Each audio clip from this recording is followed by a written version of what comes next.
So today is the first public roundtable that we're going to do for our budget, 2025 budget. We have our general fund revenue estimates that we're going to be discussing. And so I will let Randy Bischoff, our CFO, our budget, what is your title? Director of Finance. Director of Finance. There we go.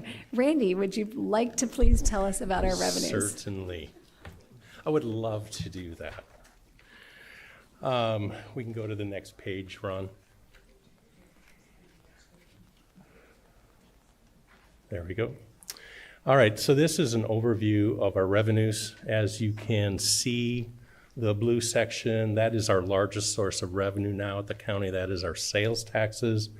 As you will notice, the 24 budget, we had put 79.3 in that budget. We have the same amount in the 2025 budget. Above that, you see the red line is property taxes. You'll see a small increase in that going for 25 from 24, and we'll discuss that later. Charge for services, and then also other revenues.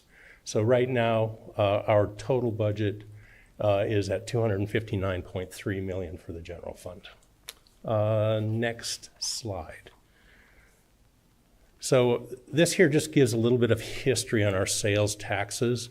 Every month we say, how much were we over last year? So this here graph shows the last 20 years of rolling 12-month averages, percentages. So, if we start at the left, that 12-month cycle was 6-7% higher than the previous 12-month cycle, and we change it every month.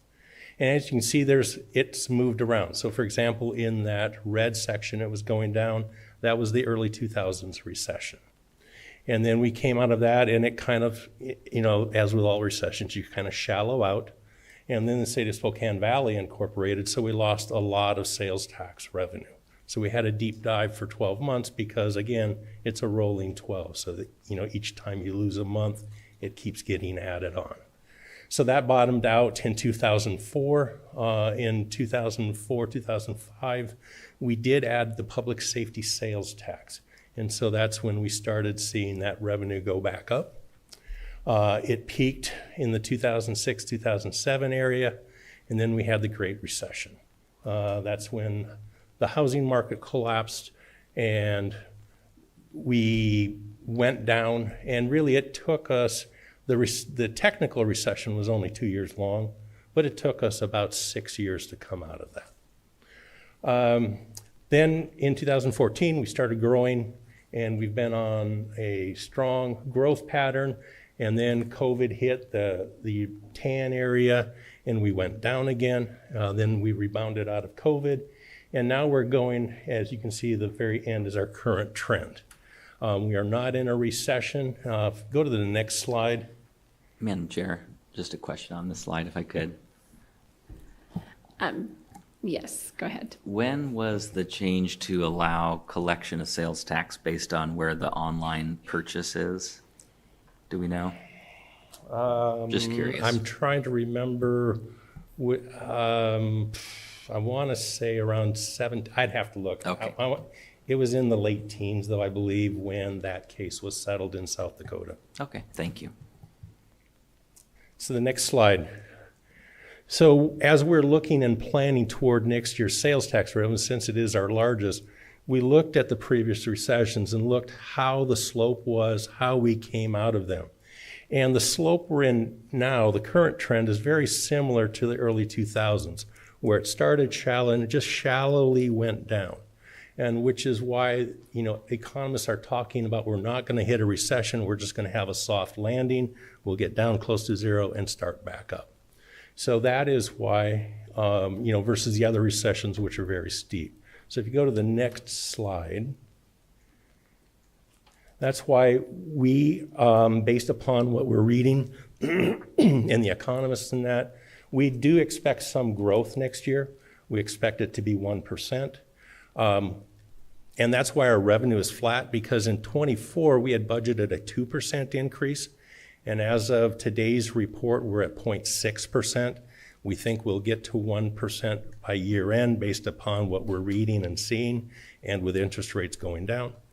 And then we are expecting, based upon the economist reports, another 1% next year, which will get us back to what we had planned in '24, because we will fall short, we believe, of our '24 goal. So that's why we are showing no growth in sales taxes for '25 versus '24 budget. There will be an actual growth over our collections, just not over the budgeted amount. So that's sales taxes. The next slide. Here's just where the sales taxes come from. There's 4 parts that make up this sales tax. There's the normal local retail sales and use tax. There's the public safety 1/10, the criminal justice 1/10, and then the juvenile detention and jail sales tax, that's the other 1/10. So those are the amounts that we get from those. And the reason these 1/10s don't always equal is they have different tax bases. Like the juvenile detention and jail sales tax, that 1/10 is based upon all sales. Public safety, we only keep 60%. And there are certain things such as car rentals that are excluded. And then the criminal justice, it's just an odd thing. So, sorry, don't know that one. But that's why when we say 1/10, they're not always equal. Next slide. So that's sales taxes. Property taxes. Right now we are seeing about a $700,000 increase in our property taxes. These numbers only include last year's levy and new construction.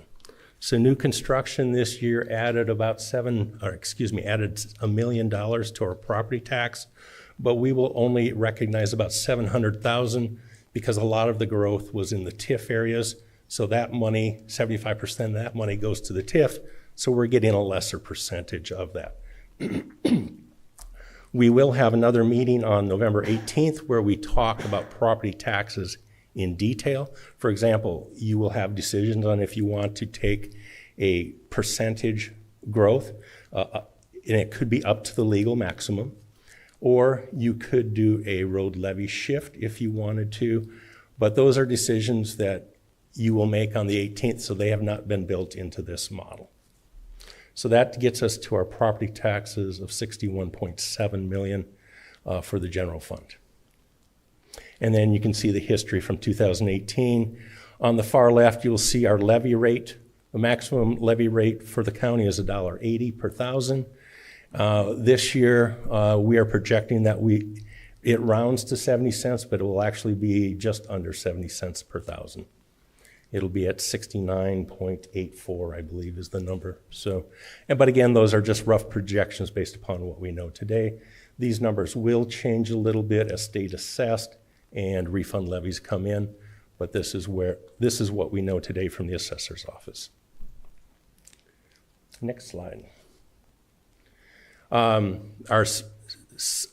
large portion of our revenue is from charges for services. You see the blue one on the bottom, that's our big contracts with outside agency municipalities from the sheriff's office, whether it be the Valley contract, whether it be Medical Lake, Deer Park, any municipality we have a contract with, whether it be the schools, school resource officers, things like that. That red section, that's more of our detention services where we are billing back to other municipalities that have guests in our detention facilities. Then we have, like the district court, prosecutor, superior court, all those little charges for services. And then on top, we have other services. So this is things like scraps, the auditor's office, like vehicle licensing. We collect about 4.4 to 4.1 million a year from that. Treasurer, elections, we charge back for those. So that's going to be in that black section. So we're looking for next year to have an increase in this area of about $2 million. And half of that is in law enforcement. Next slide. And then we have our last piece, which is the other revenue. You can see they're color coded. So the blue on the left, That's your licenses and permits, so animal licenses, marriage licenses, franchise fees. Not a lot of money, so that's very consistent there. The black is intergovernmental, cannabis excise tax, criminal justice, DSHS. The orange section, fines and penalties, so this would be your property tax penalties, your speeding tickets, things like that, traffic infractions. Red is miscellaneous. You'll see a big bump in 2023. We collected about $4 to $5 million of one-time money, whether it be Monsanto or other things. So if we took that one-time money out, that'd have been about about $8 million, 8 to 9. Then in 2012, you'll see an increase up to 12 and 14 in 2025. That is because we shifted the interest from the special revenue funds and the internal service funds to the general fund. So that was about a $4.5 million shift in 24, and rates have been higher now, so it's actually going to be more money to us in 25. It's about $5.5 million. So that's why that red area is up. Other financing sources, so this is operating transfers. Again, that's things like mental health sales tax. If you're transferring that in, we've got that budgeted at 9.8 this year, and then we just have a little bit of other taxes. So in total, we are expecting an increase in this area up to 41.5 million, so another $1 million increase. So our main increases are going to be this other revenue, about $1 million, about $1 million from services, and about $700,000 from property taxes. So that's where our general fund revenue is at. Next slide. And that's it. Again, property sales taxes, like I said, we're looking at a 1% growth next year. It's just we do not expect to hit budget this year, so that's why we're budgeting the same amount. The property tax, it does not include the road shift, a 1% increase, or any banked capacity. Again, that is going to be a decision for the commissioners on the November 18th meeting. And the others are growing up minimally. Any questions? Commissioner Waldron. Thank you, Madam Chair. On the previous slide, the other revenue, that red bar there, so would that also include American Rescue Plan dollars that we are planning to spend, or opioid settlement dollars? Opioid settlement dollars in the 2023 actuals, and we're actually going to be reclassifying those to our grants fund, so we can manage those kind of in a separate bucket outside of general fund operations, knowing that that has kind of a finite timeline, a long timeline, but a timeline to it. And then the ARP dollars are coming in waves as internal transfers. So they're actually in the other financing sources because it's one fund, a grant fund of federal sources paying another fund. Accounting technicalities on that one. Thank you. Commissioner Jordan. Randy, thanks for the info. Appreciate it. When you say 1%, we're expecting 1% sales tax growth. Was that right? That is correct. 25 over 24. Actuals? Actual to Okay. actual. Thank you. Is there any other questions for Randy from the board? Okay, so this is a public hearing item. This is our budget public hearing. So I will open it up for public testimony, that anyone who would like to come down and speak to the budget. I will let you know that we will have several other public budget hearings. So this will be continued, the hearing, and our next one will be October 15th at 5:30. So if anyone would like to come down at this time and speak to the budget, you're welcome to come down and speak.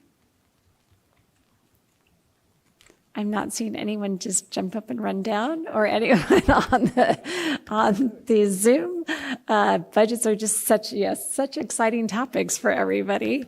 I think everyone sees numbers and they just start to glaze over. So, second call for anyone wishing to testify on the budget. Oh, Becky Dickerhoff. I'm sorry.